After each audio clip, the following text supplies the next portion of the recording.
আসসালামু আলাইকুম এভরিওয়ান, কেমন আছেন সবাই? আমি গতকাল মর্নিং থেকে ব্লগটা শুরু করছি। আমার শর্টস ভিডিও সব কিছু আপলোড করা হয়ে গিয়েছে। গতকালকে যে বলেছিলাম যে আমার এখন একটু তাড়াহুড়ো আছে, আমি একটু বাইরে গিয়েছিলাম, একটু ব্যাংকেও কাজ ছিল, সব কিছু সেরে আমি বাসায় এসেছিলাম।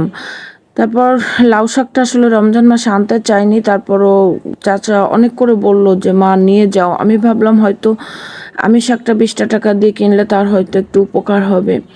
আমি আবার একটু বেশি দয়াবান, তো এর জন্য নিয়ে আসলাম। দেন এখানে বাঙ্গিগুলো কেটে ঠান্ডা হওয়ার জন্য ফ্রিজে রাখলাম। আমার বাবা তরমুজ বাঙ্গি অনেক বেশি পছন্দ করে, এর জন্য আমি একটু ওকে এনে দেওয়ার চেষ্টা করি। বাট আনারসটা একটু শক্ত আছে, এর জন্য গতকালকে কাটা হয় নাই। আর কলার কথা কি বলবো, কলা এনে রাখলে, কলা ফ্রিজে রাখলে বেশি নষ্ট হয়ে যায়, বাইরে রাখলে তো আরও বেশি। এর জন্য আমি অল্প করে কলা এনেছি। আমার বাজার তো আর খুব বেশি দূরে না, আমাকে ভাড়া দিয়েও যেতে হয় না, বাসার নিচেই বাজার। এই বাসাটার একটাই সুবিধা যে বাসার নিচেই সব কিছুই পাওয়া যায় আলহামদুলিল্লাহ। বেশি একটা কষ্ট করতে হয় না। আর যখন ভারী বাজার করি কিংবা একটু বেশি বাজার, তখন একটু দূরের একটা বাজার থেকে আমি করে আনি। যাই হোক, এখানে বাজার গুছিয়ে সব কিছু, শাকটা কেটে বেছে সুন্দরভাবে ধুয়ে পরিষ্কার করে মাছ বের করেছি, সব কিছুর ক্লিপ নিয়ে দুপুরে নামাজ পড়া শেষ করে কোরআন শরীফ পড়ছিলাম কিছুক্ষণ। দেন আমি এখানে গতকালকে আমার একটুখানি দেরি হয়ে গিয়েছিল। আর পরশুদিন রাতে আমার ছোলা ভেজাতে মনে ছিল না, ছোলা ছিল অল্প কিছু, তারপরও যেহেতু বাইরে গিয়েছি এর জন্য নিয়ে আসলাম আর কি। আবার একটু নিয়ে আসলাম। দেন এখানে আমি আমার বাবার জন্য, এর জন্য ছোলা ভেজাতে মনে ছিল না, আর এই কারণে হচ্ছে আমি এখানে ওকে লাচ্ছা সেমাই রান্না করে দেবো। লাচ্ছা সেমাই দিয়ে এই লুচিটা খেতেও অনেক বেশি পছন্দ করে। এটা সাধারণত ঈদের দিন কিন্তু প্রায় বাসাতে এভাবে লুচি আর হচ্ছে সেমাই রান্না করা হয়, এটা দিয়ে খেতে কিন্তু অনেক বেশি মজা হয়। এটা কিন্তু খুব ফুলকো হবে না কিংবা খুব ব্রাউন কালার করে ভাজি করা হবে না, এটা একটুখানি রাখতে হবে আর কি। কালারটা কিন্তু সাদা সাদা থাকবে। এটা মশমশা করে ভাজি করা যাবে না, যাতে সেমাই দিয়ে ধরে খাওয়া যায়। তবে একটু ডিপ তেলে ভাজলে আর একটু ভালো হতো, তবে আমি অল্প তেলেই করার চেষ্টা করেছি। যাই হোক, এই যে লুচিগুলো আমি এভাবে কেটে নিয়েছি। লুচিগুলো ইসের সময়, ডোটা মাখার সময় সামান্য একটু পরিমাণ চিনি দিয়েছিলাম, হাফ চামচের মতো, যাতে ভিতরটা একটু ক্রিস্পি হয়, বাইরেটা নরম হবে। আর হচ্ছে একটু সামান্য একটু লবণ দিয়ে আমি রুম টেম্পারেচারে যে পানিটা থাকে এই পানিটা দিয়ে আমি ডোটা মেখে নিয়েছিলাম। তবে অনেক বেশি মজা হয়েছিল। বাট লাস্টে একটু হাতে একটু তেল লাগিয়ে এটাকে আমি আধা ঘন্টার জন্য রেস্টে রেখেছিলাম। দেন এখানে গতকালকের কিছু ছোলা থেকে গিয়েছিল, পেঁয়াজও ছিল, আসলে সব কিছু তো খেয়ে শেষ করা সম্ভব না। আর এতটুকু অল্প করে কিছু একটা রেসিপি তৈরি করে আপনাদেরকে আমি দেখাতেও পারি না, এর জন্য একটুখানি বেশি করে করা হলে হয় কি পরবর্তী দিন হয়তো হয়ে যায়। আমার যেহেতু ছোলাটা করতে গতকালকে মনে ছিল না, এর জন্য আমি আর কি ওই ছোলাগুলোই গরম করে নিয়েছিলাম। দেখেন আমি লুচিগুলো এভাবে ভেজে নিয়েছি। অনেকে তো গোল গোল করে লুচি তৈরি করে, বাট আমার কাছে এভাবে চারকোনা শেপ করে এভাবে করতে আমার কাছে কিন্তু ভালো লাগে। একটা রুটি বেলে, আর এটাতে কিন্তু অনেকটা সহজ হয় করা। দেন এখানে আমি ট্যাংটা আমি এখানে বানিয়ে নিব। আর রোজা রমজান মাসে ফ্যাট হলে সমস্যা নাই, কিন্তু একটুখানি কোক না খেলে আসলে ভালো লাগে না, গ্যাসের প্রবলেমটাও বেড়ে গিয়েছে। আর আমার বাবার জন্য এখানে আমি ডিম সিদ্ধ করে নিয়েছিলাম। এই তো আমার বাবার প্লেটটা রেডি করে নিয়েছি। সেমাইটা গতকালকে অনেক বেশি মজা হয়েছিল, যেহেতু আমি গুঁড়ো দুধ দিয়ে তৈরি করেছিলাম। গুঁড়া দুধ আমার অনেক বেশি পছন্দের একটা খাবার। আমি সবসময় চেষ্টা করি ঘরে গুঁড়া দুধ রাখার জন্য। আমার কাছে লিকুইড বাজার থেকে যে দুধটা কেনা ওটা খাঁটি দুধ হবে ঠিক আছে, বাট ওটা আমার পক্ষে কেনা সম্ভব না, কারণ আমি দুধটা বুঝে কিনতে পারি না। এর জন্য গুঁড়া দুধ কিনে আমি আমার সব রকম কাজকর্ম আমি করি। আর মিল্ক বিটার যে দুধটা আছে, এটা আমি কখনো টেকেরহাট গেলে তখন আমি মিল্ক বিটার দুধটা আনার চেষ্টা করি। ওই দুধটাও ভালো, এটা খারাপ না, প্যাকেটে যে লিকুইডটা থাকে। বাট ঢাকার থেকে যে দুধগুলো আসে, প্রাণ কিংবা আর একটা কি যেন কোম্পানি আসে, ওটা আসলে আমি ভুলে গিয়েছি। যাই হোক, আগে খাইতাম ওই কোম্পানির দুধটা। এই দুধগুলা কেমন একটা গন্ধ লাগে আমার কাছে।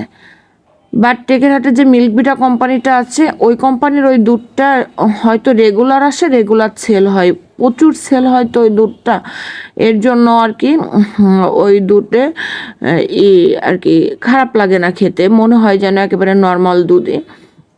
আপনি চাইলে বাসায় এনে গরম করেও খেতে পারেন, আর না হলে ঠান্ডা দুধটাই খেতে পারেন। তবে আমি একটা ভিডিওতে দেখছি যে ঠান্ডা দুধ নাকি শরীরের জন্য আরও বেশি উপকারী গরম দুধের থেকে। আমরা তো অনেকে মনে করি গরম দুধ খাইলে বেশি উপকার হয়, বাট না।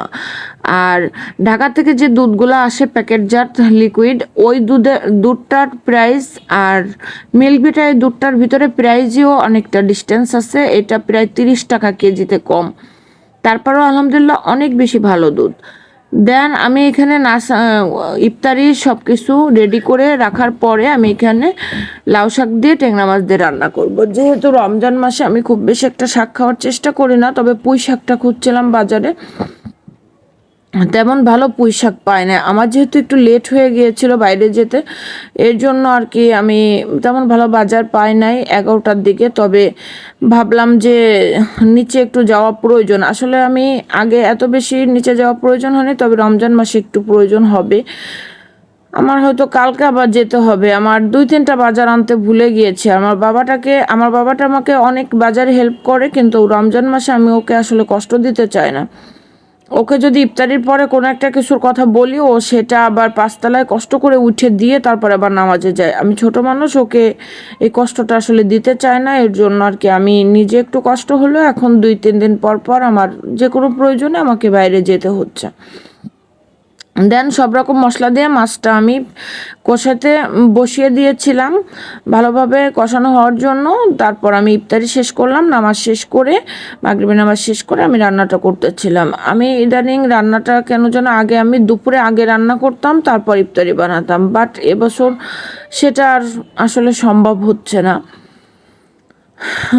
আর নিজের শরীরটাও খুব বেশি একটা ভালো না। আর এইখানে যে আমি কাজটা করতে আসছি, এখানেও আমাকে অনেক পরিশ্রম দিতে হয়।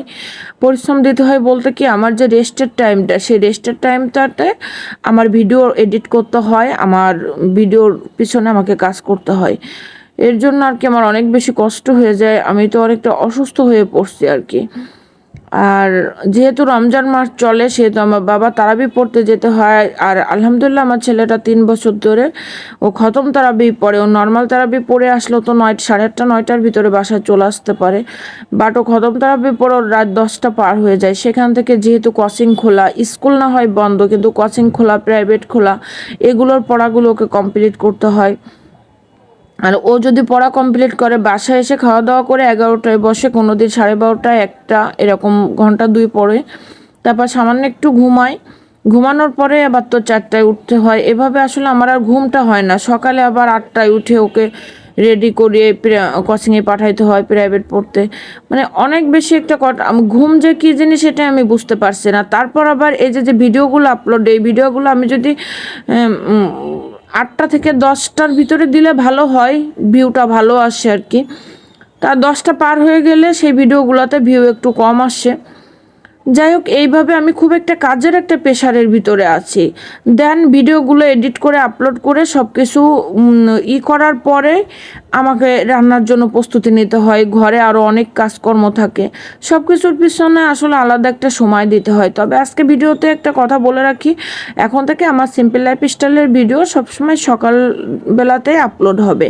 রোজা শেষ হয়ে গেলেও আমি যে ভিডিওগুলো করে রাখবো, ওইগুলোকে রাত্রে এডিট করব, সব কিছু ভয়েস ওভার রেডি করে রাখবো, আমি সকালে ভিডিওগুলো আপলোড দিব। নইলে আমাকে যদি বিকাল টাইমে কিংবা সন্ধ্যায় হয়তো যদি পারি 1-2টা ভিডিও আপলোড দিব, তাহলে আমার একটু কাজের ক্ষতি হইতেছে, আমার একটু প্রবলেম হয়ে যাইতেছে।